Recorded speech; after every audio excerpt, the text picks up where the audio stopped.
এই শীতে আমরা সবাই কম বেশি কমলা লেবু খাই, কিন্তু আমার হাজবেন্ড লেবু কেনার ব্যাপারে একদম জিরো। মানে ও যখনই লেবু কিনে নিয়ে আসে আমি ফার্স্টেই দেখি সেটা ভালো হবে কি খারাপ হবে।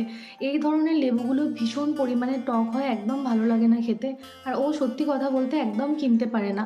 তো এর আগে যখন লেবু নিয়ে এসেছিল আমি বলেছিলাম এত টক লেবু এরকমভাবে খাওয়া যায় না, খুব অসুবিধা হচ্ছে। 25শে ডিসেম্বরের সময় আমি হাওড়ার বাড়িতে গিয়েছিলাম বেশ কিছু দিনের জন্য, আর ও মুঘলসরাইতেই ছিল। তখনই এই প্রোডাক্টটা পারচেস করে অনলাইনে। তো আমি তো এসে দেখে অবাক হয়ে গিয়েছিলাম, আর আমি ভেবেছিলাম মানে জুসারটা দেখে সত্যিই খুব পছন্দ হয়েছিল আমার। দামটা ভেবেছিলাম অনেক বেশি দাম, কেন এত দাম দিয়ে কিনেছে, এরকম ভাবনা চিন্তা করছিলাম।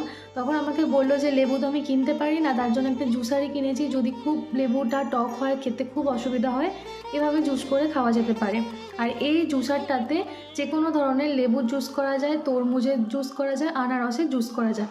আর বাদবাকি ফলগুলোর জুস সেরকমভাবে খুব একটা ভালো হয় না, না করাই ভালো।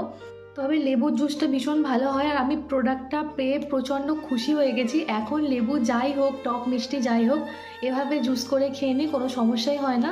আর সময়ও অনেকটা বেঁচে যায়।